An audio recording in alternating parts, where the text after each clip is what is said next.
লাবণ্যসের ওয়ার্কশপে গিয়ে দীপা সেনগুপ্ত ছবি দেখে চমকে গেল সুদীপা, জেনে গেল তার আসল পরিচয়। অনুরাগের ছোঁয়া ধারাবাহিকে দেখা যায় রুডি অফিসে বসে ভাবতে থাকে সেনগুপ্ত পরিবারের একজন বংশধর সুদীপা, কিন্তু আরেকজন সে কোথায়? ওই ভূমিকম্প থেকে নাকি দুইজন বাচ্চাই বেঁচে গেছে, তাহলে আরেকজন কোথায়? আমাকে খুঁজে বের করতে হবে।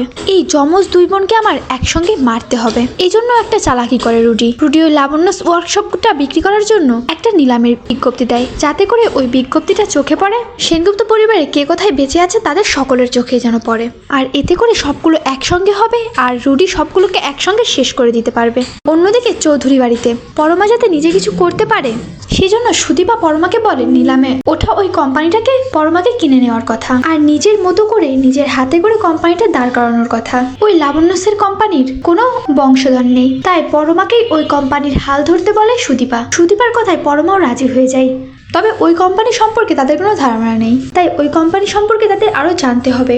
কোম্পানিটা তো অনেক পুরনো কোম্পানি, আর ওই কোম্পানির মালিক এবং পরিবারের কেউই বেঁচে নেই, তাই কোম্পানির ওয়ার্কশপটা কেমন এবং ওখানে কি কি আছে সবটাই জানতে হবে তাদের। এজন্য পরের দিন সকাল হয়ে যায়, পরমা এবং সুদীপা দুজনেই লাবণ্যস কোম্পানির ওই ওয়ার্কশপে চলে যায়। ওয়ার্কশপে পা দিতেই সুদীপার মনে হয় এটা তার খুব আপন জায়গা, খুব পরিচিত জায়গা। থমকে যায় সুদীপা। পরমা সুদীপাকে বলে, কি হলো সুদীপা, চলো ভেতরে যাবে না?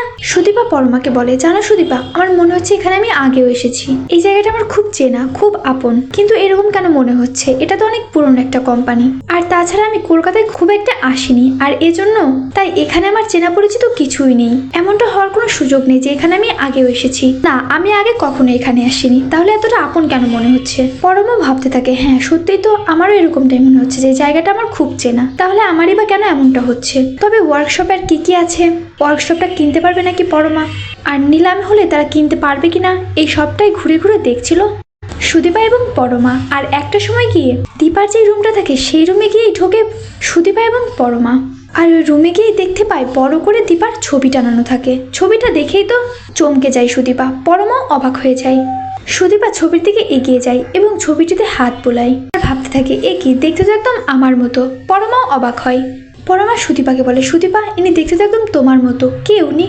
আর তোমার সঙ্গে ওনার চেহারা তো মিল কিসের? তো বন্ধুরা, তোমরা এইটাই চাও তো যে এভাবেই যেন ওই লাবণ্যসের ওয়ার্কশপে গিয়ে দীপার ছবি দেখে সুদীপার আসল পরিচয় জানতে পারে সুদীপা? কমেন্টে জানিয়ে দাও তোমাদের মতামতটি। আর চ্যানেলে নতুন হয়ে থাকলে অবশ্যই চ্যানেলটি সাবস্ক্রাইব করতে ভুলো না।